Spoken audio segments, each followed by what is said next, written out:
I'm definitely very excited to go back and watch Bro, and he see has what he's that doing. touchdown. That touchdown throw. We got a blitz pick up. Guy picks up the blitz. He just slides to the right, makes the throw right in the window. Touchdown. Nice.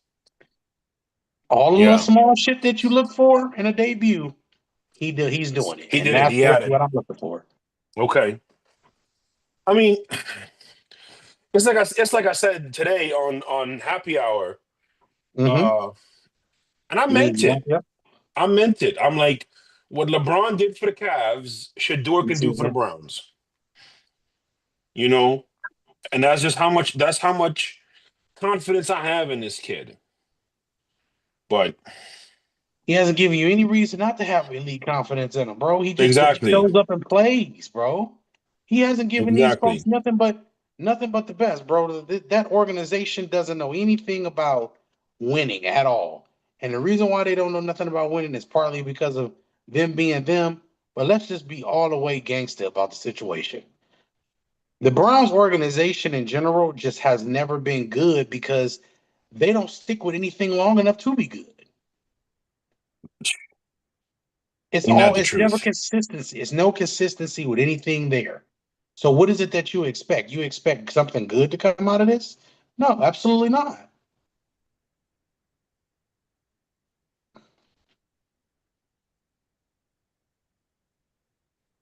I'm just sharing this stuff to the group, and then we will What's get up, people? started. Germ de la Views reported live. Uh, we got plenty of stuff to talk about this evening. And I just want y'all to know it's just views, baby. Indeed, it is. Big Junior, how you feeling? Feel good, man. I mean, doing my first fantasy football draft right now. Shout out to Josh Storms and his Dynasty League. So now I'm feeling like this is like a kickstarting football season for me now for real. You know what I mean? Like No doubt. I already got yelled at Germ uh for not keeping up with the rookies this year, for not scouting. So I gotta catch I up. should charge him a fee. Charge him for a fee for all of the knowledge I just had to give this dude. Hey, listen, we'll get you fully up to speed before the season starts, Vic. We understand. We all had some stuff happening, but it Mhm. is August. It is the preseason. It's the preseason for all of us, really. And this has sort of become a tradition here where we do divisional preview shows. We did the AFC North, which I realized we didn't pick a winner. We did the AFC East, and I picked the Bills reluctantly. And German Vic picked the Patriots convincingly. And if you watch that show, I think you understand why we're so high on the Patriots. And really, the theme of some of these shows is we're going to talk about a lot of second year quarterbacks and rookie quarterbacks and quarterbacks in general. And tonight is going to be no different. I mean, tonight we literally are going to be talking about the best quarterback since Tom Brady, the best winner, as Germ So True called him. Mhm. And then we're going to be all the way down to a rookie, a first overall pick, a rookie with some expectations, but a lot of criticism. And then you got another situation that we're going to be talking about with a young quarterback who we just think maybe this ain't the game for him. Um, so certainly a lot to get into, fellas. Anything you want to talk on? Anything you want to do before we go around the South in about 10 minutes? Let's do this. Let's do this. So we got the AFC South where we're going to start. You got the Houston Texans, the Indianapolis Colts, the Jacksonville Jaguars, and the Tennessee Titans. We are going to start the show, fellas, with the Tennessee Titans. We're going to keep it real simple for this division because there's not much to get into. As far as the AFC South is concerned, We know what the story is. There's only one story in terms of the Tennessee Titans, and that's Cam Ward taking number one overall. A lot of people were saying that if it was a different draft, if it was last year's draft, he'd have been in the second round. If it was last year's draft, he wouldn't have been the first round pick. Yada yada yada. All that stuff don't really matter. The kid got drafted number one overall. He's got enough talent to be the number one overall pick because of the position he plays. He is a tremendous leader. He is an extraordinarily humble human being. And what I like the most so far, Germ, and we'll talk about the football stuff. I'm gonna pass it on. What I like the most so far is the spotlight is not too bright for him. And I think that is a huge thing when you see a quarterback under pressure at the microphone, but he keeps his composure because how you do anything is how you do everything. So I don't have too much expectations in terms of team results for the Titans. I do think Cam Ward will play good enough. I do think that defense is going to keep them in a lot of games. And I expect about 6 wins from them this year, but certainly building in a proper way towards the future. You got the mic, True. I will just be all the way real with y'all. Cam Ward is impressive because he is everything that we ask for in a leader. That's the most important part. A guy who's going to show up, he's going to do all of the necessary work. But the biggest thing is he does care about his play. He cares about the things that you need your quarterback to care about. The things that he needs to work on, obviously, let's make some better decisions sometimes. All young quarterbacks have that thing in today's game where they feel like their talent sometimes supersedes a position, supersedes a situation, and he just needs to make sure that he doesn't get to that point and doesn't put himself in bad situations. Overall, Tennessee just win some games, baby. That's it. You ain't got to be extra. Just win the game. No doubt. Vic, anything you want to add? Yeah, I mean, I agree with everything you guys are saying. I think this kid looks like a leader. Seems very passionate for his game. I like that just strong lower body, strong base. He kind of has, again, some Ben Roethlisberger type of, ability when it comes to like within the pocket, people kind of bouncing off of him, being able to keep his, firm foundation. So I like the draft pick there. And then their guard in the fifth round, Jack Slater. I think he's going to help solidify that offensive line for them.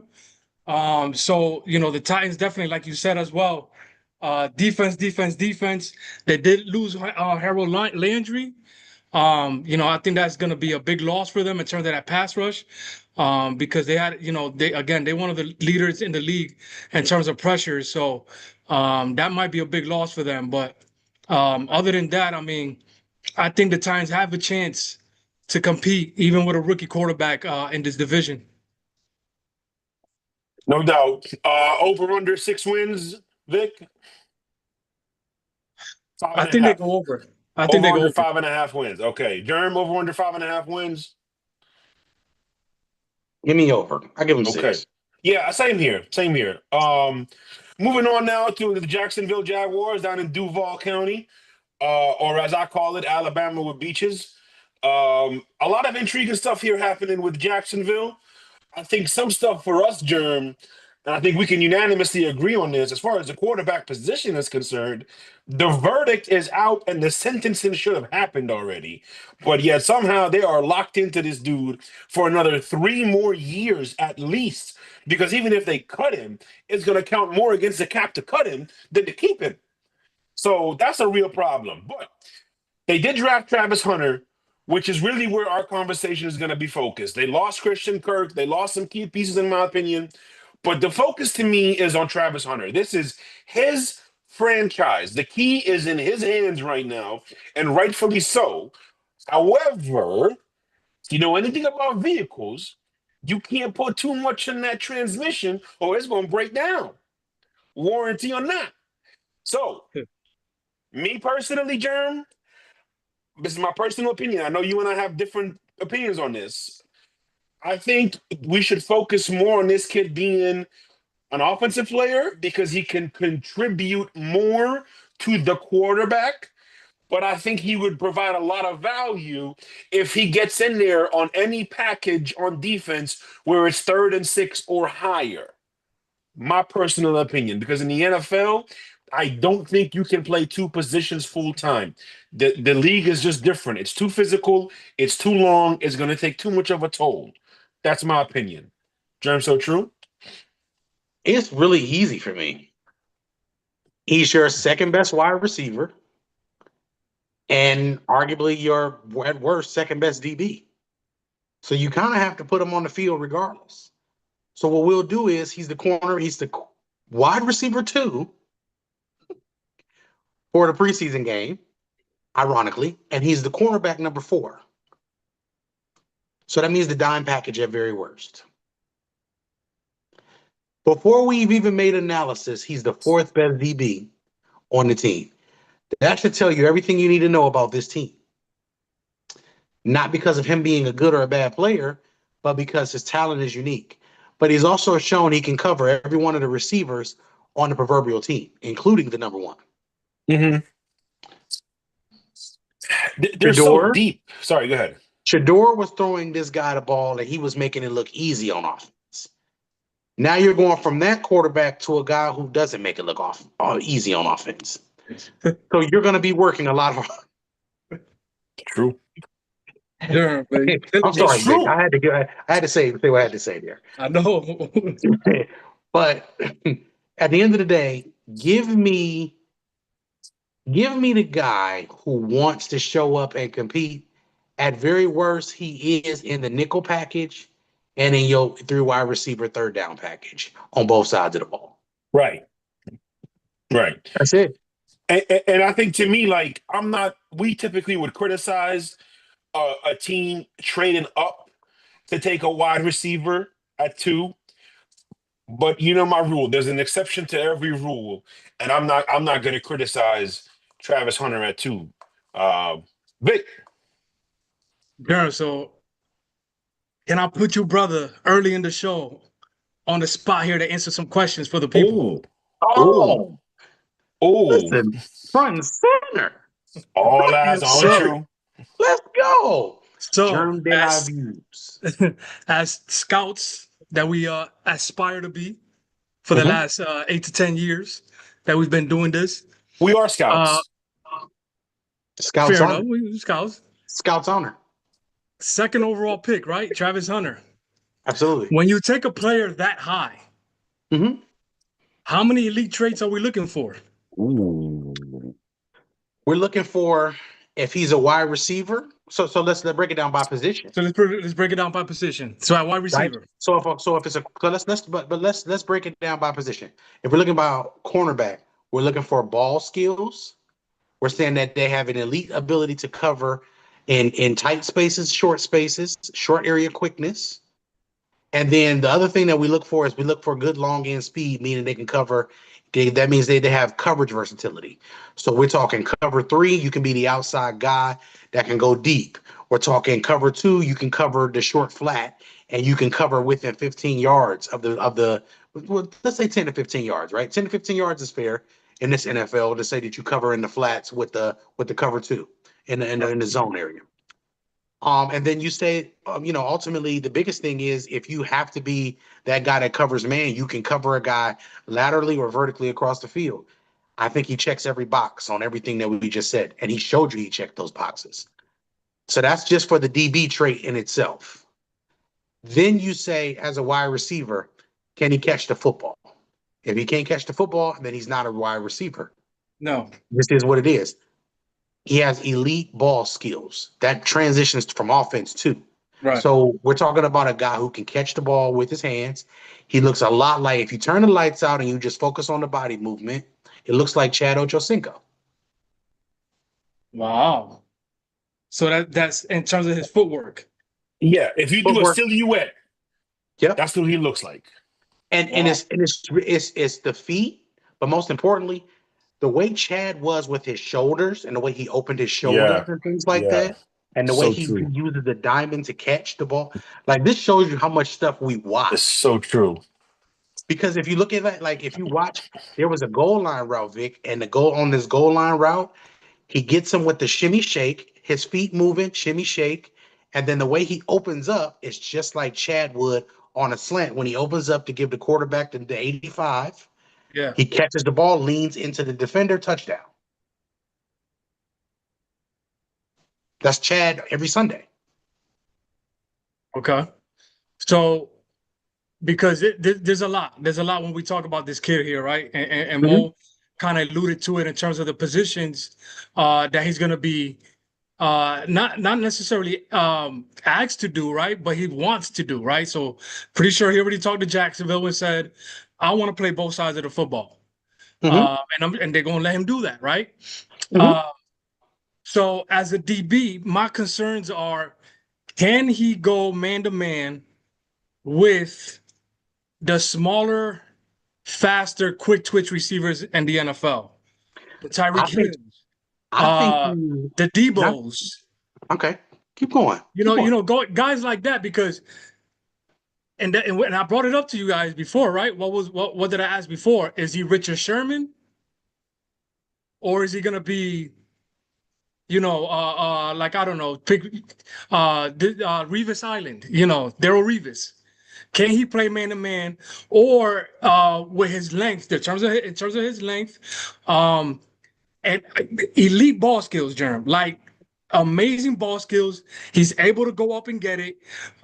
He knows how to pinpoint the ball. He's gonna be the first one up at the right timing in front of whoever's around him. And I'm talking about like NFL elite, like, obviously, right? So is he going to be better in a cover 3 scheme where they use more zone?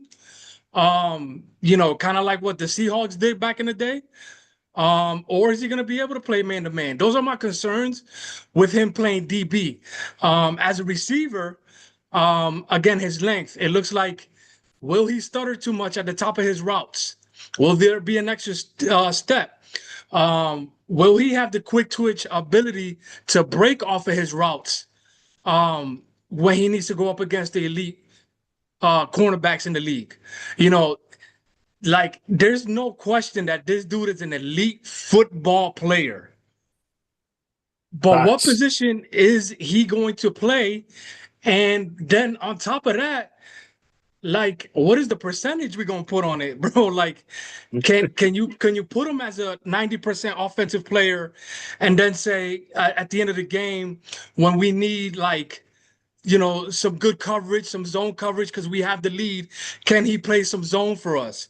Can he cover the right side or the left side of the field, and with his range be able to just completely take over that whole side of the field? I love the kid. The kid clearly has some passion, clearly has some elite traits. I just got those concerns of those small details that it takes to be a number 2, first round pick like that. Because this is a very interesting player. Let's have fun really quick. See, this is why we can't never be on time, because we nerds. Bro. Right? I'm gonna let y'all cook for a little bit. Go ahead. This is so fun. Like, this is why it's so fun. Like, bro, I'm having so much fun. So look, who would you, Joe Hayden or Travis Hunter? This is to the panel. At DB? Yeah. I mean, that's tough because we haven't seen Travis in NFL, so I have to go. No. We're talking about prospect. Oh, coming out of college. Yes. Germ, that's tough, Germ. That's tough. Yeah, I know. That's why I did it. That's why I did it. I would have to go back. 2 inches taller, and Joe Hayden's I would have body. to go back. So you have to go back. Okay. So let's watch this. Now here's where we get fun. Patrick Peterson or Travis Hunter? Pat Pete. But is it Pat Pete because LSU, glory, everything else? Or because Travis Hunter played at Colorado and Jackson State and was elite in both places? So, the thing is, sorry, not to cut you off, Vic. Go ahead. I'm just one quick point, and you can go. I think he's a better wide receiver prospect than he is a corner prospect. At corner, I have the same hesitations that Vic does. Go ahead, Vic. So yeah, I mean, 'cause, like so And again, he like can the play in NFL, zone coverage too, fellas. And we're talking I about a think, dude who showed you he can play yeah. every zone. He showed you he could play every part of DB in college. Pat Pete never showed us that. Listen, we've been talking about doing some film and streaming it. We need this might have to be our number one target starting like very soon here, Jerm. We could do it after we Like get we off did this with live. like we did with Saquon and all of them like 10 years ago. Everybody enjoyed that. But I think Pat Pete was a very sticky man-to-man cover corner, and I don't know if Travis was challenged like that. And then the thing is like, so we talk about the NFL, right? How he has to split both positions. How do we know we've maxed out his total ability Mm, mm, even in college? Was mm. he tired at the end of the games at DB, at receiver? We don't know who we like. He could be 10 times better than what he is at Yeah. receiver. He could be 10 times better than what he is at DB, Mm, but we don't know because he split it. mm. That's a great point. Vic, That's a great Vic, point. first of Uh, all, Mo, first of all, mute yourself and fix your posture. Hey, Um, listen. You no, know, I'm not gonna argue against that point because that point proceeds to value. Now that point is the point that we should have been making about value all along rather than critiquing him, in my yeah, opinion. Because the maximizing his talent should be the number one thing that I should be focused on as a coach. absolutely. Yes, So there is facts. nothing there that we would disagree on. What you just said is the only thing that I think that we should be focused on more than if he can play the positions, because I think he can play both positions, right? So Vic, that right there, that's why we pay you the big bucks. Right there, because that right there is the thing that we have yet to talk about. yeah. If he's maximized at which position, which one is he going to be an all pro at? Is it my concern is as again second overall pick, as a Absolutely. talented football player that he Mhm. is he A plus receiver and then a B minus DB, or is I he think it's a the other way B? around, Is he a B wide bro. receiver and a B DB? I don't want that. I think he's an A at both of them, and I think it's because of the elite ball skills Yeah, that automatically gets you to B plus right away. Elite ball skills take you to another level. That makes absolutely. you a blue chip prospect. And what do we tell you about blue chip prospect? Those are the ones that you want on your franchise for the next 10, 15 years. And I think that's what would translate when the speed deteriorates. Can he pinpoint and find the football? That's what's going to make him a great DB in any zone. Can he find the football? And see, when you say the quick twitch guys, I think the quick twitch guys are the guys he can guard. The guys that Mm, I worry about are the Mike Evans of the world who can overpower him. Yeah. Because quick twitch, bro, you talking about a guy, his feet are elite, no matter how we want to slice it. yeah, And then understanding that what it takes to play receiver, bro, that is the other part of this defensive back thing that I think makes him an elite defensive back because he understands the lean and some of the ways that people can set him up at the corner position. So he understands how would I set myself up right here if I was this player. But the right. other part of him that makes him who he is, and then we can like transition to something else because we don't want to spend all this time on him, is you got to remember this guy is a film guy. He spends 12 to 14 hours a day, nothing but football. Yeah. Uh, Bro, So, there's a clip right now that's on my right side of my screen right now with him gliding in the air catching a football. He looked like Jordan. His feet oh are yeah. like this. So Uneven. in my opinion, if I'm Jacksonville and we could end it, Yeah. whatever you guys left to say, I am putting him as wide receiver one and DB5, I'm fine with that. I'm fine with that. and then when they need him, Yeah. rotate them because you're gonna need to rotate those Yeah. DBs. So he's probably going to be wide receiver too because of Brian Thomas Jr. But Right. I agree with you wholeheartedly, Vic. That's exactly what we do. Order in the court.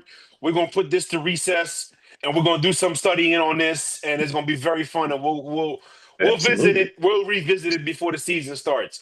Uh, but to wrap it up on Jacksonville, I think we can all agree we are tired of Trevor Lawrence. We've seen enough. Ain't no sunshine. Ain't no sunshine when he's there. It's gonna be some sunshine when he's gone. That's gonna be a lovely day. Shout out to Bill Withers. Uh, Yes. A lovely day. all right. Over under on the Jacksonville Jaguars. Last year, I lost it. Last year, they were 4-13. We're gonna put the over under at 4.5. I am going to say under. Germ. Ooh. You said 4.5? Mhm. Eesh. That's just my pick. Really, I They think can it's like win three I games in the division, yeah, realistically. maybe they'll And go that's just because over. of the division. Yeah, Yeah, I'm still not going over. Well, I mean, since we spent a lot of time obviously on Travis, but my concerns too, Travis Etienne, the other Travis over there. yeah, Is yeah. he Travis? My God, I'm bad with names. Anyway, the other Trevor. Yeah. Etienne, the running back, Hmm. his PFF grades were horrible for last year. His contact balance is not very good. So again, they have a situation where the quarterback is not doing well. The running back that they spent a high draft pick on is not doing very well. Right. And The core. again, that's going to put a lot of pressure on the number 2 overall pick for this year now, even more despite what he already has. No doubt. So I mean, I guess those four that under 4 is sounding about right, bro, to be Yeah. honest. So let's move on to the Indianapolis Colts. As far as what they did in free agency, I think they lost more than they gained, but they had some nice pieces that they picked up, like Karen Bynum, safety from the Vikings, Daniel Jones, who was also on the Vikings, which is going to be the topic of our conversation. They signed Neville Gallimore. I know you remember him, Vic, from a few years ago, the D tackle. Yes. He's now there. Khalil Herbert is now there. Travarius Ward is now there, and we wish him nothing but the best. And I certainly am I'm praying for him and his family and hoping that he refines his passion, not just for the game of football, but for life, because no parent should have to go through what he went through last year. Um, and we'll leave it at that. This Indianapolis Colts, fellas, last year was a very, very up and down year. It started with quarterback. The crazy part is, if it wasn't for Joe Flacco, they wouldn't have even won as many games as they did. We saw what happened yesterday with Aaron Anthony Richardson. It was, I understand that the tackle had, like, there was something that broke down. And I don't know if it was the protection or what, but nonetheless, his awareness or lack thereof is so glaring that I don't know if he should take another snap under center in the NFL ever again. His passion and Dang. willingness and determination for the game of football, I haven't seen enough of it. And I'm sorry to say that, because that is something that I never ever question an athlete on in any sport. But sometimes it's right there in front of you. Sometimes you can't ignore what you're seeing. It's like if you want to, you with a pretty woman, this and that, she fine, all the measurements, Coke bottle, you name it, but the red flags are there, and you can't just keep ignoring them. So I think with Anthony Richardson, fellas, this is my opinion, and I'm gonna stand on it. My hands are up. I think it's time. Now it's unfair because there are other quarterbacks who just keep getting chances. But I truly think that his heart is not in football. And if your heart is not in football, you should not be playing this sport, because this ain't the sport to half ass. This ain't the sport to say, I'm going to just go collect the check, because it's just not. Or else your family going to be collecting life insurance a lot earlier than they wanted to. So to me, you put in Daniel Jones and you move forward with what you have. You're going to win some games. You're going to lose some games. It is a football team that is low key very talented. I Like, was they gonna might say this. not have all stars, they might not have superstars, but they have a lot of really good players. And I will argue they are one of the few teams that have 22 starters, with the exception of the quarterback. And that's hard to do and not win as many games as they have. So, long story short, just to wrap it up, move forward with Daniel Jones. Keep relying on Jonathan Taylor. You got 3 stud wide receivers. You got a pretty decent offensive line. Your defensive line is good. Your secondary is deep. Your 2 linebackers are stars in the making, sort of like how Greenlaw and Fred Warner were early in San Francisco. And just move forward and see what you got. I think they can win 7, 8 games. I think Daniel Jones is going to have a slight revival in Indianapolis, but by no means are they going to compete against the creme de la creme. By no means are they going to threaten the Houston Texans for the division crown, but I think they'll be more competitive and more respectable with Daniel Jones. And I cannot believe those words just came out of my mouth. Yeah, I'll go before Germ. I mean, you said it, bro. Like this roster, you look at this roster up and down. I mean, there's players everywhere. Okay, I like Michael Pittman. I like Josh Downs. Tyler Yes. Warren. Tyler Warren. I was able to see a little bit of Tyler Warren, Germ. You know what I mean? Caught up on a little bit of Tyler Warren. Uh, talented tight end that they were able to put there for them, or draft for them in the first round. I can't believe that kid is 6'6". The way that he's able to move. You know, Penn State was using him on even on some running plays and stuff like that, which is crazy. So it kind of shows what kind of athlete he is. They were able to bring back Hayden Hurst. Yeah. Remember Hayden Hurst? Yeah. Great point. Or Dallas Goedert. Dallas Goedert in college was tremendous. So the Braden Smith coming back was good for them too. So it's a great roster, man, and it's on foot. Like it's wild. Like I told you guys earlier, like the fact that Anthony Richardson has to go up against Daniel Jones for a job is just not a very good thing. And it'll be a massive decision, Mo, if they go with Daniel Jones to start. Because that's just basically telling Anthony Richardson, I think you're done here with us. So that's a big decision that they would have to make. And I don't know if I'm ready to do that if I'm running the Colts right now. So yeah, that hit yesterday was not good based on the fact that like it looks like the offensive line was they made a call to shift to the left. And the center, the quarterback did not see where the blitz was going to come from. And those are things that he needs to be watching film on. And, we question again his how much passion does he have for this game? And is it going to get him killed? So it's unfortunate, but this is a damn good roster, man. And defensively, like you said.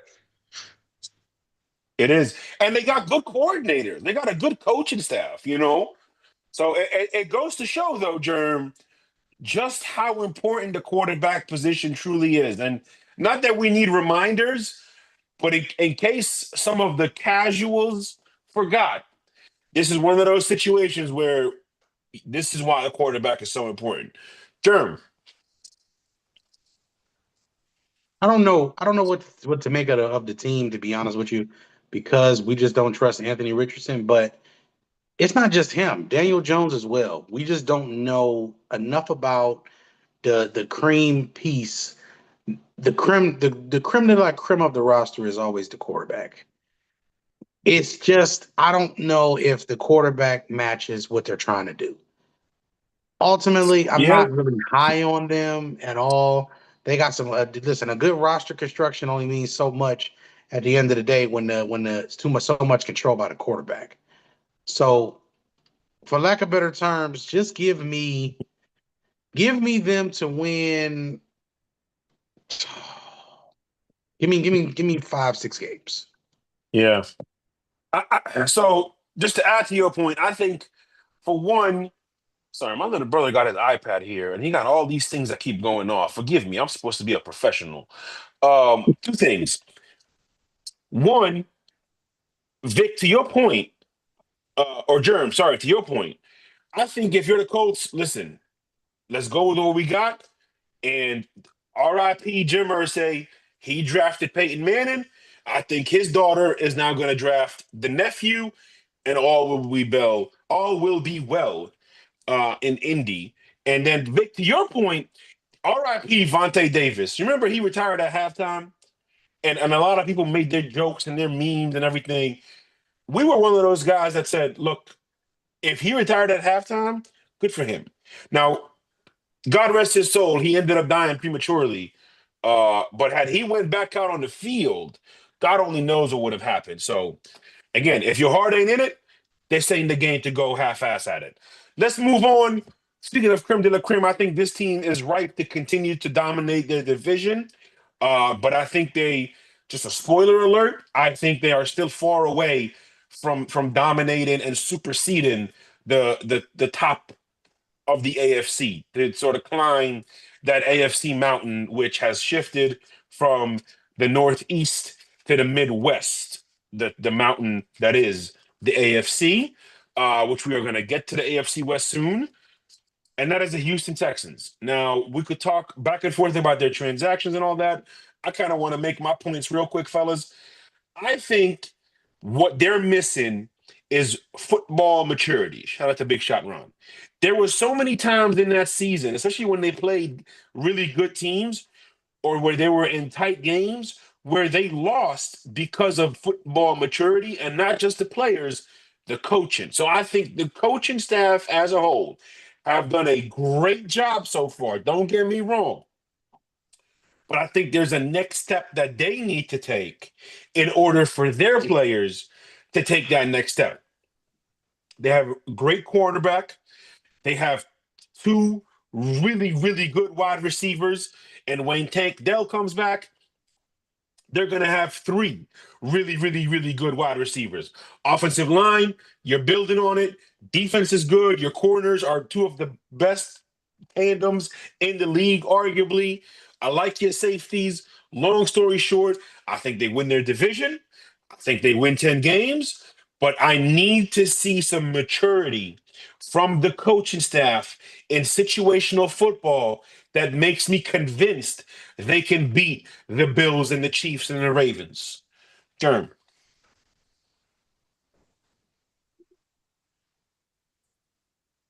Let's make it simple. Let's make it really simple. You're going to win 55, 60% of your games because you have one of the better rosters in football. Yep. It's time for the quarterback and the defense to take the next step so you can win 70 to 75% of your games and be more competitive against the elites in the NFL. That being said, 10 wins is my ceiling, 10, 11 wins. You should win your division 4-2 at least, but you should aim for 6-0 in your division. Make it easy. I agree. I think they should run the table in their division. Bro, Vic, let me run you through their defense real quick. Will Anderson, Mario Edwards, Sheldon Rankins, Daniel Hunter. You got Aziz Al-Shaair, Derek Stingley, Jimmy Ward, Jalen Reed, Jalen Petre. That's a really, really good defense. And Garner Johnson is not as hurt as they thought he was. Yeah, I was going to ask about that because I saw that while I was driving and I never followed up on it. So that's also great news. Go ahead, Vic. Yeah, I mean, one of my favorite things to see in the NFL or any sport is a lot of these draft picks or prospects come in quietly, not too much media hype around them, and become great players, right? CJ Stroud, Nico Collins, Aziz. How do you pronounce his name again? Al-Shaair. Aziz Al-Shaair. Al-Shaair. You know what it means, by the way? I gotta double check, but based on I gotta see where he's from and how it's spelled. But it basically means the poet, like a great poet. Nice. I'm sorry. Yeah. So Al-Shaair, right? Al-Shaair. Yeah. Yep. All right, and then Derek Stingley Jr. I mean, these are kids that they've been able to draft. They drafted well, and then able to develop these kids, right? So this is a good roster. They drafted. I like the Jaden Higgins pick. And are they going to be able to develop that kid? So, and also the tackle Ariante Irsay. So is the offensive line gonna be the problem for Houston again, because we know it was a problem last year. It certainly CJ was was. CJ was not able to get the ball downfield like he's shown that he could his rookie year. And so the question became, did he take a step back? Did he have a sophomore slump? And based on some of the games that I saw on film, it didn't look that way. So I think he's still there. I So think he's what did still you going to see? So be. Vic, what did you? So really quick, because we need you to elaborate there, sir. We don't watch film and not elaborate. When you Yeah, said you yeah. I don't think mean, that was the case, what did you see? I still think the processing speed was there, Jerm. I think the accuracy was still there. Mhm. I didn't see a player that, despite the pressures around him, he didn't look scared. AKA Mac Jones. All right, one of my favorite prospects at one point, and then all of a sudden he was scared to be in the pocket. CJ still looks like a quality player in all of those. So again, with his elite accuracy, if he gets a pocket to throw in, he's going to light up the league. So that's the kind of player that I think he can be. So, and he's got weapons now. He's got Nico, of course. He's got Jaden Higgins. He's got Christian Kirk, Tank Dell. Hopefully he comes back from his injury, which was a nasty injury. But Jared, I think this is a quality quarterback that can compete in this league. And yes, they are in the AFC. But I like CJ Stroud, and hopefully they're able to carry. He's able to carry the Texans to a good playoff spot, at least third or fourth. So we'll see though. But other than that, I mean, is the offensive line going to protect? They also added Nick Chubb to go with Joe Mixon. Older players had some previous injuries, but I think that's a good backfield. So that's what we got Yeah, as we wait. I was listening the whole time. Yeah. I really hope Nick Chubb can find his form, and because I am genuinely worried about how much longer he can continue to play football. But if I don't know why football came out so Pittsburgh. Oh my God, my Pittsburgh accent just came out like a mother right there. Woo, yins. Anyways, if Nick Chubb can be healthy, and those quick twitch muscles can still fire, that's going to be the game changer of the decade in terms of the landscape of the NFL, in my opinion, because I think Nick Chubb is that damn good, and I think the potential of this team is that damn high. But we'll leave it at that. Over under, fellas, we're gonna put the over under at. I'm gonna be tough with this one. I'm gonna put it at 10.5. Under. Under. Really? Interesting.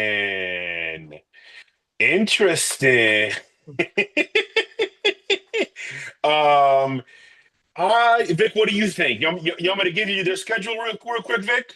No. I think it's a 10. I think it's a 10-win team minimum. I think they're able to dominate the division, right? So that's 6 wins. 6 wins, maybe 5-1. Yeah, it should be at So least 5 wins. I agree. right. So 5 wins coming from the rest of the schedule. I think it's a 10-win team. They Yeah, have to, in order for them to show that they're gonna compete, they got to win a minimum of 10 games. So yeah. Now, what's tough for them is they got to play the NFC West, and they also play, because they won their division. They play the Ravens, the Chiefs, and the Bills, which also makes it super tough. They had the AFC West and the AFC West, the AFC West and the NFC West, and then they got the top three. So those are 4 plus 3, 7 really tough games that are going to be on their schedule. So we'll see how it goes. Over under 10.5. I'm going to say under. I'm going to put them at 10 wins, though, which I think is fair. All right. As we said, the mountain has shifted from the Northeast up in New England to the Midwest, is where the AFC mountain now resides. And we are going to start at the very bottom of that mountain with the Las Vegas Raiders. Now, last year, the Las Vegas Raiders, fellas, their record 4-13. Last year, they were 29th in points scored, 25th in points allowed. Not a recipe for success. Your head coach going out in a week of a game against the Chiefs and saying, I know what it is. It's the worst team in the NFL versus the best team in the NFL. Your head coach saying you are the worst team in the NFL is not a recipe for success. And the same thing I said when Anthony Lynn said what he said about Justin Herbert. I said, that's it. He's fired. When Antonio Pierce said that dumbness, I said, that's it. He's fired, and he should have been fired. He was rightfully fired because that's not the type of things that you say. You can be you can be mean. You can do all these things. You can be a rah-rah. But there are certain things you don't say, and you don't say it in a certain way.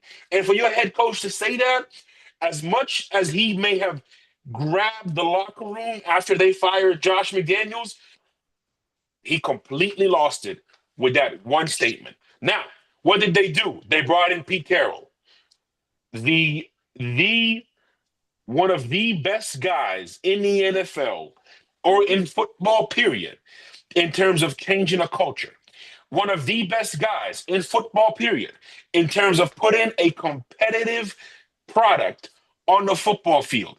One of the best guys in football, period, when it comes to maximizing the talent, not only of an individual player, but of his collective roster. All right. We got Chip Kelly in there. And Chip Kelly, for all his flaws in Philadelphia, and I think Jerm might add to this, he might agree with me. I don't know. But to me, I think you saw a lot of maturity in Chip Kelly, a lot of growth in Chip Kelly with what he was doing in college. Won the national championship, if I'm not mistaken. Let's talk about their roster. Ashton Genty, Geno Smith. You go down the line. They added some good pieces. I say all that to say they're probably still going to finish last in their division this year. Now, what I will say is they're going to be competitive. They're going to win games. They're going to flirt with above 500. And I think Ashton Genty is going to win Offensive Rookie of the Year. And that's my take on the Las Vegas Raiders. Germ. Oh, I get to go after that. I'm sorry. If you don't feel like saying anything about them, we got, trust me, we got plenty to say coming up. I mean, I gotta say something, right? So Ashton Genty winning Rookie of the Year for offense. I mean, hey, sure. Go Raiders. My biggest thing with the Raiders is I think where Pete will make the biggest impact will be defensively. I think that'll be the thing that we should be able to see some adjustments and some upgrades and things like that because he is pretty good at putting people in positions defensively to be successful. So that's where I think we'll see a big change with the Raiders. Offensively, I just don't know what we do. What are we doing at quarterback? I know we saying Geno is relevant in the quarterbacking of the world of quarterbacking and whatever the case is. But quarterbackingly, let me ask: if Geno Smith is a starter of your team, what is the ceiling? Right. And it's like the ceiling is, we're going to be competitive. It's not even that you're going to make the playoffs. Right. So we got to make sure that we say he's not a needle mover. This roster is not a needle mover. So they are not proverbially the head of the table in their division. No. In fact, they are at the bottom. Yes. So it is what it is. And that's all that needs to be said. Hey, in life, everybody must serve their purpose. Vic. Yeah, I mean, again, it's one of those situations where they take a running back early in the draft. They could have even had Shador in the second. They could have Shador in the third or fourth. They could have Shador in the fourth. And I think they could have had him in the fifth too, Jerm, right? No. So what do we the first pick in the fifth round? Oh, okay, They okay. have round So 1, 2, 3, 4. but yeah, they so they had they plenty of had time. multiple picks in the second, third, and fourth round. That's another thing, right? Because they did do well drafting some beef in the offensive line here. Yeah, yes they did. Yes they did. So they could. I'm sure there was some of those picks could have been used uh on a quarterback, but again, Pete Carroll's there, like you said, Chip Kelly. The only reason this team is not going to be able to compete, because I do like this roster, Germ, is obviously because where they at and what division they're in. Because I do think that this is a decent roster. Brock Bowers is going to be a fantastic tight end in this league. Um, they got a decent tackles as well. So it's a fair roster, and Ashton is going to do very well. But again, that's a top 10 pick. Like for a Yeah. running back position. So they're going to be fun to watch. Like I said about the Jets, they might be fun to watch, but they might also lose a lot. Yeah. So, Yeah. Mo, let's tell the people about how much fun we're going to have this year. Zero fun, sir. Oh, Also keep in mind this: the Raiders had a 10-game losing streak last year, bro. That 10-game losing streak. You lost 10 games in a row. Anyways, let's talk about how much fun we're going to be having this offseason, this season. The next three teams in the AFC are something to behold in AFC West. The next three teams in the AFC West, in my humble opinion, are all Super Bowl contenders. And we are going to start with the Denver Broncos. Okay, we're going to keep working our way up with how people um, finished last year versus, how we're going to go about it. So, they what? ¿qué pasó? You said these three teams are what? Couldn't hear you. Super Bowl contenders. You heard Oh, that, man. Germ? You, Hey, I'm listen. gonna tell you you heard why. that? I'm gonna tell you why. I'm gonna tell you why. Talk about it. Oh, man. This is about to be crazy. Pat Hey, y'all, get your Mahomes. popcorn because it's about to go down. You know what? Let's make this fun. Let's just talk about these next three teams. We don't gotta go by it from individual basis, and then we'll wrap up the show in the next 25 minutes. Hey, listen, that's why we make our own Yeah, content. Let's go. let's do it. Say less. Because we so mother mean with it, we could run it back and do a whole nother scheme with it. Yeah. Okay. I think the Kansas City Chiefs, I don't really tell you why. Why do I think the Chargers and the Broncos are Super Bowl contenders? I'm going to give you some pieces. Number one, for Denver, number one reason, Sean Payton. Number two reason, that defense. Probably going to be the best in the league. Probably. Steelers might have something to say about that. Number three reason, the projection of Bo Nix, the projection of his ceiling. There are certain things that he was doing late in the season that I was begging him to do early in the season. Get rid of the ball on time, make the right plays, understand where you are in the pocket. He started doing those things. He started getting better, started understanding his progressions more, started understanding where his playmakers were, when to take risks, when not to take risks. So the three reasons: Sean Payton, defense, and the projection of Bo Nix. So we want to start there, right? Yeah, sure. Let's start there. I have no issue with you being high on the quarterback.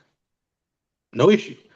Bo Nix has probably played more competitive games than most rookie quarterbacks in general. True. He has a longer college career. He's about 45 anyway. So the point that I want to make with the quarterback part, I have no problem with you being high on the quarterback. However, the defense. Let's talk about the defense, Pete. First thing, Riley Moss. I'm not saying he's a bad corner. What I'm saying is I don't know if he can play outside. And then we got a rookie that we're bringing in that we're going to be high on. I don't know if Barrett is that guy that is more. I don't think outside is for either one of them necessarily. I'm thinking both of those guys are inside or nickel guys. Now, that doesn't mean that Barron can't develop, but to put that rookie out there and say play the boundary is going to be the key thing here because I really think that Riley needs to be inside. Why do I say inside? Because inside can get sometimes a little bit more help with the safety, and it's a lot easier to help with the safety. And also, you got the inside with the linebackers who are normally in conjunction with that nickel DB a little bit more sometimes. Unless we're in a situation where we're saying we want to put that specific player on an island and we want to just do strictly man coverage. Okay. Now, that's my issue with that part with the defense. The back end is good, but are they going to have the pieces around Surtain? Or are we going to put Surtain on the best player every snap? And then tell the other guys, we're going to help you. We're going to roll coverage. We're going to do stuff like that. If that's what you decide to do, then I'm down with that too. And then Sean Payton, he had the third part. Sean has won a Super Bowl. But when Sean won that Super Bowl, he won it under the same germ laws of majority of the quarterbacks. And that is he had a running game. His defense played particularly well and opportunistic. And the quarterback made all of the right plays when they needed to make it. Mm. That's what needs to align in order for this to happen for him. However, you play in a division where things are all the defenses are going to be opportunistic. All of the teams should be able to run the ball. And all of the teams have quarterbacks that can make the right play in the right time. But the issue is you play against the gatekeeper. And the gatekeeper is just somebody that you can't beat. And it's not that you can't beat them because you're not a good football team. It's because it's always that one play that decides the game that you can't seem to get over the hump. Yeah. And that's my only issue with Denver. Denver can't beat the proverbial gatekeeper, but they have all of the things to beat the proverbial gatekeeper. So when do we not look at the coach and say, Coach, what are we doing? What do you need to do different to get us over the hump? Vic, I'll pass it to you. The next person I'm gonna pass the phone to. Oh, my bad. That's funny, Jern, because I was gonna ask you some questions again. Yeah, about some of the acquisitions that they brought in this year. First, Jahdae Brown, Texas cornerback, first round pick. Very good zone corner from what I saw. Very zone corner. So Travis Hunter zone, Jahdae Brown zone. Travis Hunter. Okay, that's fine. That's fine. So I think this is a great addition to their defense. Pat Surtain, they already got as their man cover corner. So now you got yourself a nice zone player. Like you said, the Riley Moss kid, nickelback, should be in the nickel. And let Jahdae and Pat do their thing on the outside. Dre Greenlaw from San Francisco was a great pickup by the Broncos to bring in too. So they definitely made some good additions to their defense. And then again, like you said, Bo Nix, I think there's a lot of upside here. They brought in RJ Harvey. We discussed him before the show. Could this be Sean Payton's Alvin Kamara? Is he going to be that kind of player, that explosive player there for them? So Interesting. I like what the Broncos did. Are they a Super Bowl contender? That's tough. But it's a good roster, a good off season for the Broncos, man. And it's probably one of their best ones in a long time, too. Well, there's one thing that I'm gonna say, Vic, later before we move, like when I get to the Chargers and whatnot, that I know is A, gonna ruffle some feathers, B, gonna make you rub your hands together, and C, gonna put it all together as to why I said that. But I think Jerm, you made some incredible points. To one of them, Dion said that Riley played slot in college in Iowa. And then he also thinks that Nick Bonito is a dark horse for his defensive player of the year. I think that is a very interesting defensive player of the year candidate if he can get his production up to that of those guys. But certainly where he's playing at the Sam linebacker in a 3-4 defense, he can certainly do enough to get himself in the runnings for defensive player of the year. Yeah. Not a bad player. It's not a bad player. No, It's no, just we'll see hard. what he does this year. 10 sacks is a good season, right? Right. I think 10 sacks is a good season. The thing is, right? We have this thing where me and Vic talk about this a lot. And Will Campbell said this. He said, if I give up 16 pressures in a season, I probably don't have a job. Yeah. He said, but these edge guys, if they get 16 sacks over 1,000 snaps, they're considered great. Yep. So when he said that, it puts into perspective something me and Vic talked about 5 years ago, that the tackles have to be elite. And on offense, it is so scrutinized on what a good tackle is. Mhm. But on defense, these guys don't have to be half as good and still are glorified even more. Miles That's Garrett that, doesn't get a that's a lot of sacks that that that's we an want him to interesting get. yeah, that's an interesting topic right there that we could discuss later on because it's Yeah, like what are the three main things again? Quarterback, protect the quarterback, rush the quarterback.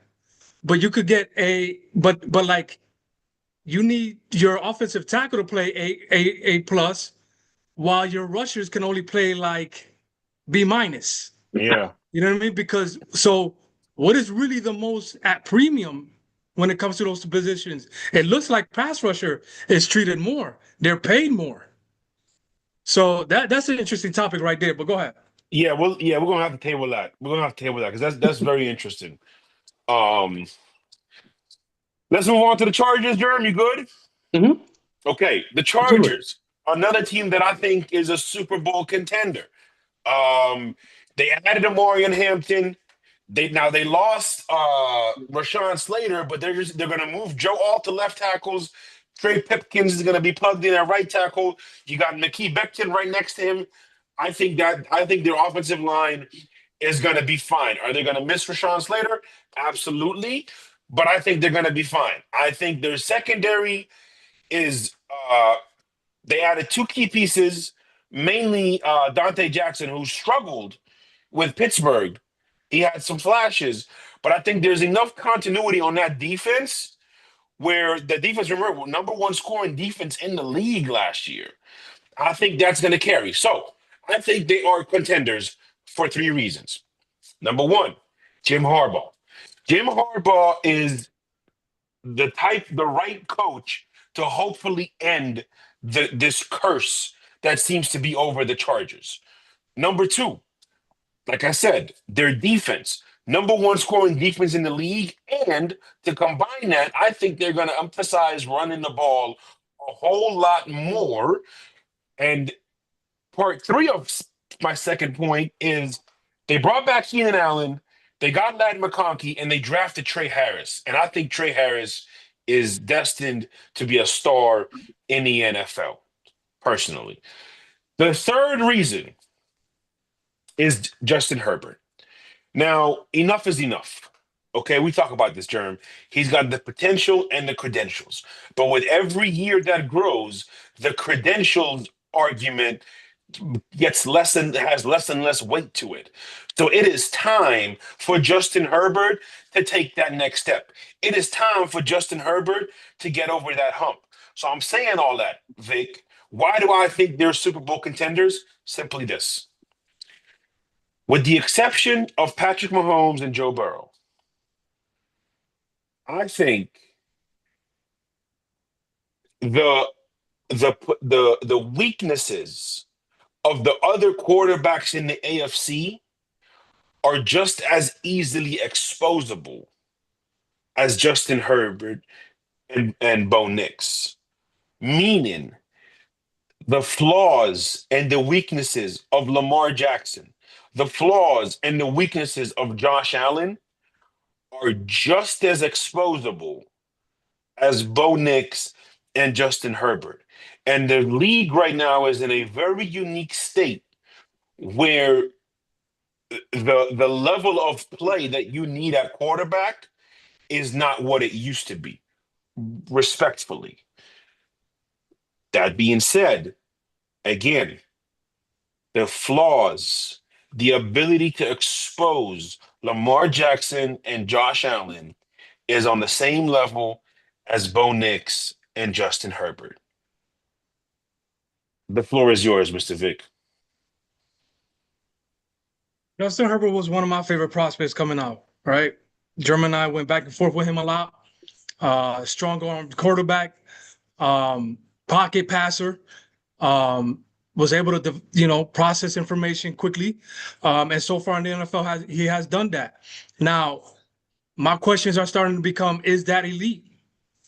Or is the protection breaking down for him again and again every year?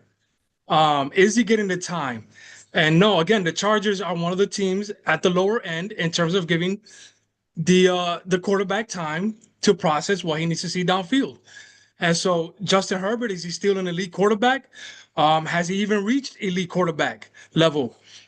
If he hasn't, what he needs to do is start doing it now. I think the Chargers did an outstanding job bringing them some pieces. Again, John Harbaugh coming in is very good.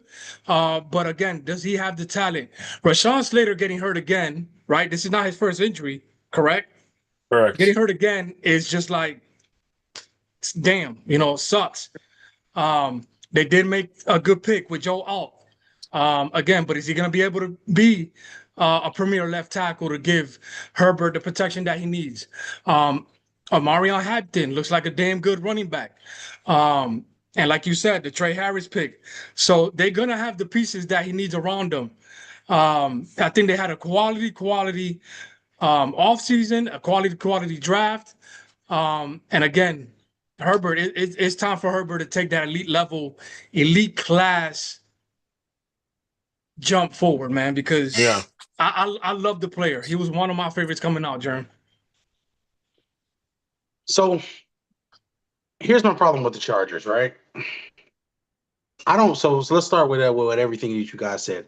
Everything that y'all said, I can get behind majority of what y'all were saying, right? Here's the issue with the Chargers. My issue with Jim Harbaugh. Mm-hmm. My issue with Jim is this. Jim is a bit of a quarterback whisperer. He's pretty good with quarterbacks. I think we can all agree on that. The thing that I have an issue with, though, is outside of having the best roster, he's never really produced much. It's true. It's true. He needs to have a good roster. The best roster. Yeah, and that's because so now, but here's the thing that works in your favor, though, Mo. In this era of quarterbacking, in this era of the game, it's more about us having the best roster than it is the best quarterback. Very true. So now we're in a situation where having Pat Mahomes isn't enough. And I was shown about a Super Bowl, right? Philly had the better roster. Philly got things done better. Mm-hmm. Then we start in the transition, but let's start from 2020. Buccaneers had a better roster than Kansas City, and they beat them. Arguable, but okay. I'm listening. It might be arguable, but yeah. Would you rather come to the field with Mike Evans, Antonio Brown, Rob Gronkowski, Leonard Fournette, and those guys, or would you rather come to what the Chiefs had?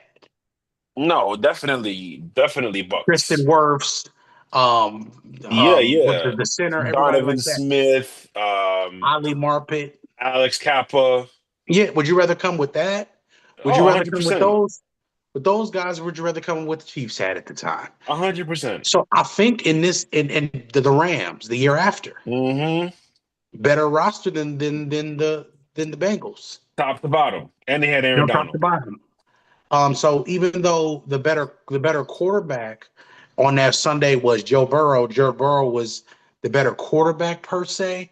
Matt Stafford and the better team won. Yes, they did. Then we go to the following Super Bowl after that. Better team won. Yep. It's But this decade started off that way, and that's kind of been where this decade is.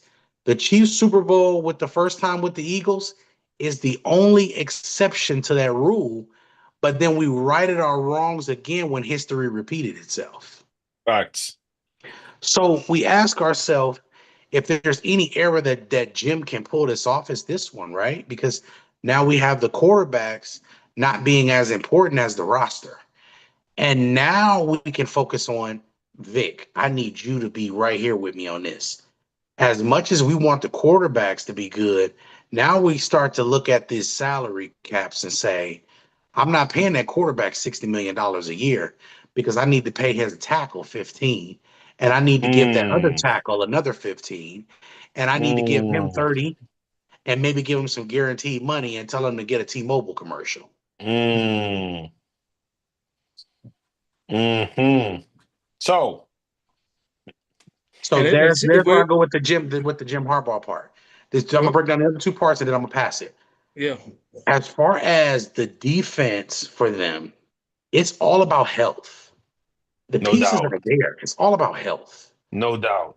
Because Derwin James is a chess piece that everybody wishes they had every Sunday. Period. 100%. Nothing else that needs to be said about the defense. And then the big thing for me is the running game. I don't care about the running game as much as I care about certain things, but let's just be honest. Like 4 running backs that they had, the Chargers have always had a lot of running backs, except for when they had their feature guy. LT. I don't really care about the running back room as much if we can just be productive. And Justin Herbert, for me, is an elite quarterback. The issue is not Justin Herbert, though. The issue is the franchise. Because Philip Rivers did just as much as Justin Herbert has done in the same organization, and it didn't produce anything for him either. So we got to start looking at the organization much more than we start looking at some of the players, considering Justin Herbert had a great season last year. I can't put all of that stuff on him. Some of the things are the players around you. You got rid of veteran players to bring in these young guys, and the young guys didn't produce. That's not Justin Herbert's fault. I'm talking Quentin Johnson and Joshua Palmer played terrible last year. They Horrible. they did not. I mean, they played abysmal, and especially in big games, bro. I can't Yeah. blame that on the quarterback. Like they disappeared in important games last year. The Ravens game, they were going toe to toe. That was a really good game until we dropped the ball on third down and the Ravens break the game open. Like Yeah. we gotta, and this is not saying they were going to win the game, right? Sure. Because I think the Ravens may have been the better team that night, right? No But doubt. these are the things that we talk about with the Chargers that make me hard to believe. It makes it hard to believe in them because we get away from the good players to now only bring back Keenan Allen now. They brought back Mike Williams, who decided to retire now. Like, what Yeah. are we doing? What are Yeah. we doing? Why are we letting good players walk out the door in the first place when your main focus should have never been a receiver anyway, considering these veteran receivers working just fine with your quarterback? What you need to do is you need to focus on good health and continue to build in the trenches. Their defensive line hasn't got any TLC, in my opinion. Yeah. You mean to tell me Um, Deron Harmon wouldn't have been a good pick or wouldn't have been a better pick than Derek Harmon wouldn't have been a better pick for the Chargers this year than Omari Hampton, seeing that they already have Najee Harris, seeing that they already have other running backs. They already got J.K. Dobbins. They got plenty of players, bro. You still got the other Raven guy who was there before that.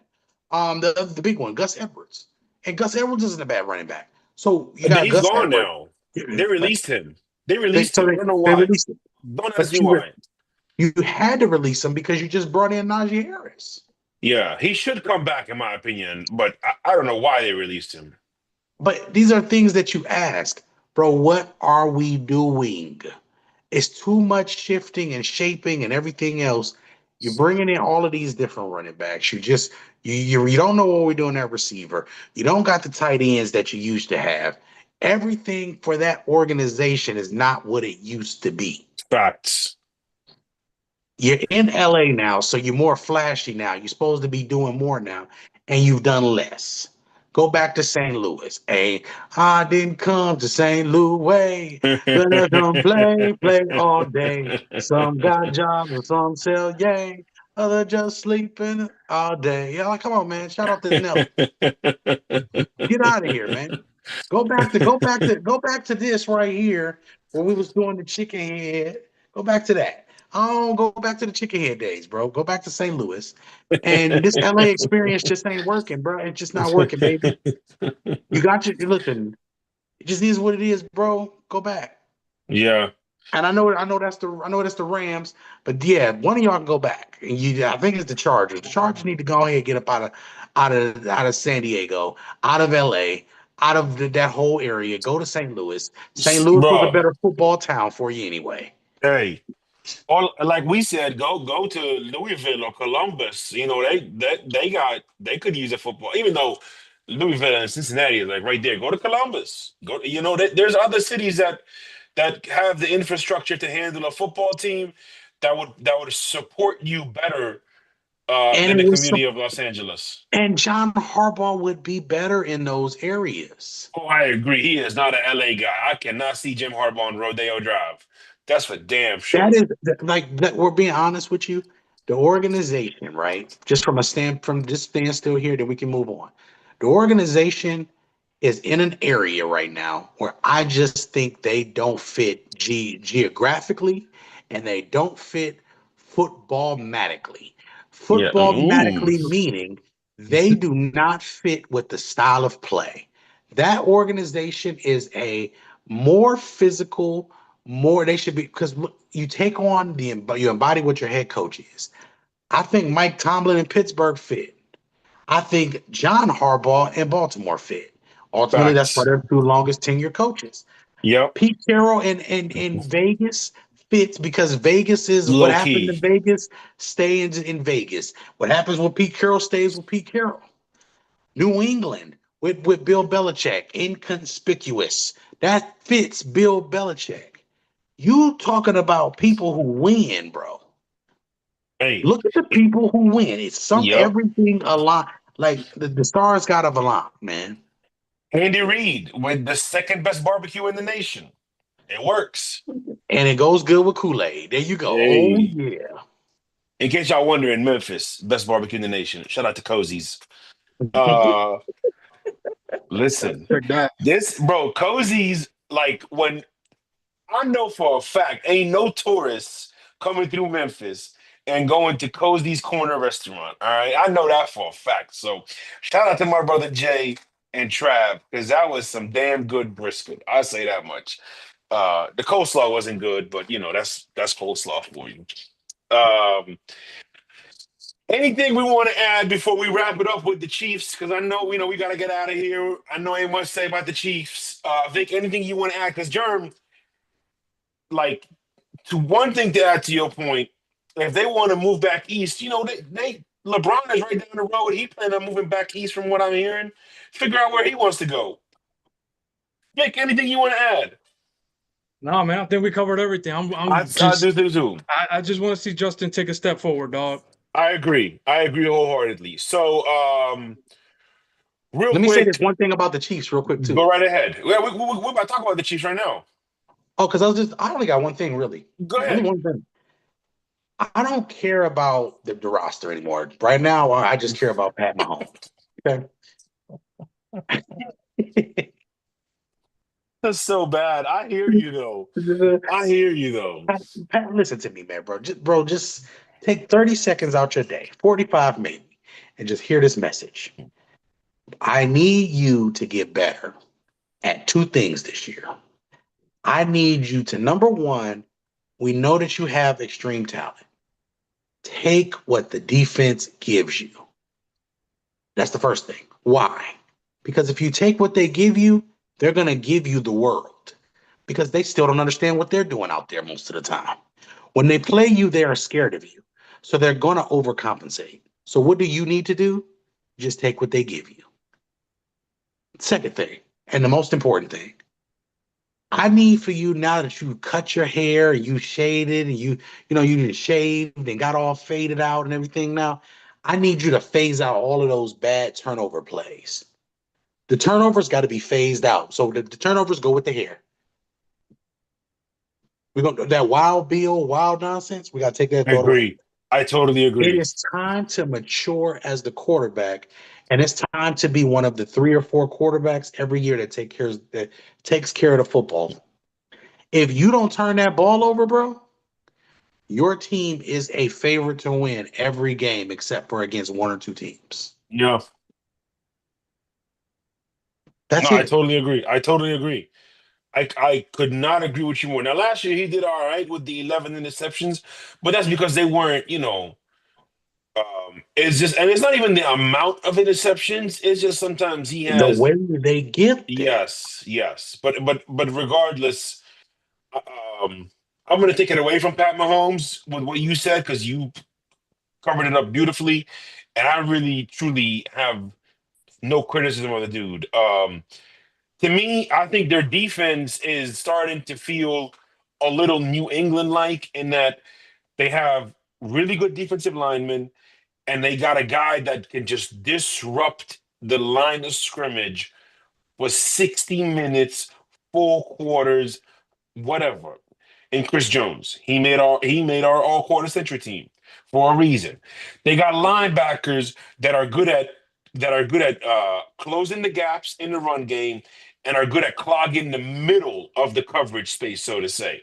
And then they got a secondary that is just they can uniquely match up very well in certain spots. And then Steve Spagnuolo, um, I mean, I don't want to say he's the best defensive minded person of his era because his era somewhat overlaps Belichick and somewhat overlaps Dick LeBeau, but far and away, he is the best defensive mind in the NFL right now.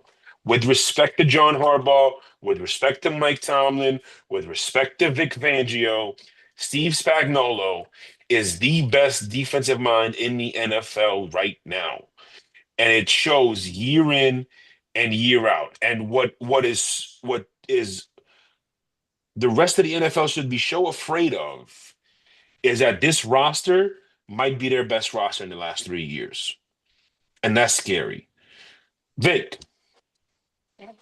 I mean, there's just not much to say, bro. And for me, I think, just one of the big things for Pat, I think that the reason why he took a step back was because of the pressure. So they took Josh Simmons. Is he going to be ready? I don't know when he's going to be ready, but that offensive line, if that offensive line gets back together and does what they got to do, this is another Super Bowl run for these guys. yep. And for Pat to not even be in the top three, was he even in the top three for MVP votes last year? He wasn't Um, because people want flash over substance, but keep going. no, absolutely, and he still, despite that, despite some of the things that they had with the drops and everything, Pat was doing Pat things, man. And Hey man, I, hey Mo, say that again. What you said they like? They like flash over hey, substance. I'm happy that my guy Man, Josh won what? it, but listen, Pat Mahomes. Again, there's not much to say about this team, man. They're gonna compete every year. They're gonna dominate that division every year. And if they protect Pat, even better. Like it's just gonna put on another show. That's all. Most valuable player does not mean had the most touchdowns, does not mean had the most points, does not mean scored the most points, does not mean did threw the less interceptions. The most valuable player means if this player was eliminated from their team over with their team's bottom line success, would the team still be successful? You can argue that you can put Justin Herbert in any of those other quarterbacks in any of these other teams, and they would have been just as successful. I can't argue and say that Josh Allen would have been as successful as Pat Mahomes in Kansas City. I can't argue and say anybody can do what Pat has done, but Pat Mahomes outside of one quarterback, and that's the one quarterbackingly that is better than him. But besides that, the reason why Pat is the biggest winner is because he is the MVP. He is the most valuable player. He is that dude like that. He is the El Capitan. He is QB1. He is the sole Yeah. protector of the throne of the AFC. Mm-hmm. And it's not a question. It's not a maybe. It's not a well, what about? I don't want to hear anything. If you go to the AFC Championship game every single year, we might as well name the game the Pat Mahomes game. Mm. This here is real talk. This ain't no trolling. We ain't got to do all the extras. We just need to talk real ball. Pat Mahomes is the gatekeeper of the AFC. Period, point blank. If you want to go to the Super Bowl in the AFC, you got to go through Pat. And until one of y'all consistently, besides Joseph A. Burrow, can do it, I don't want to hear about the other quarterbacks. I don't care what Lamar does in the regular season. Are you going to be Pat Mahomes on the Sunday before the February game? Yep.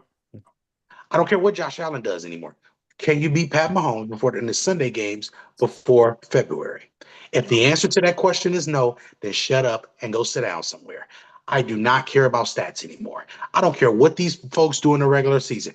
The regular season is for rookies to get their feet up under them, and for regular teams like the Browns and teams like that have headliners to make headlines.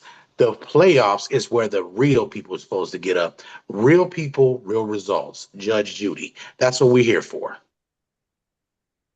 Yeah. We gonna end it on that. That was real. I mean, that was bow tie flow, and we're gonna end it at that. Over under for the Broncos. Let's put it at 9.5. I'm gonna say over. Germ, Under. Vic, Over. Los Angeles Chargers over under same thing 9.5. I'm gonna say over. Germ, Over. Vic, I go under. Kansas City Chiefs. I'm gonna be fair. I'm gonna put it at 12.5, and I'm still going over. Germ, Oh, I'm going to go under. I think 12 okay, games is perfect. okay, Vic. Give me a healthy Josh Simmons, which looks like he might be ready. Yes. That's a over. Yeah, he should. Ooh, I okay. think probably week 10, but they're saying that it might be sooner. Um, Fellas, great show. About an hour and a half. Basically, what we expected.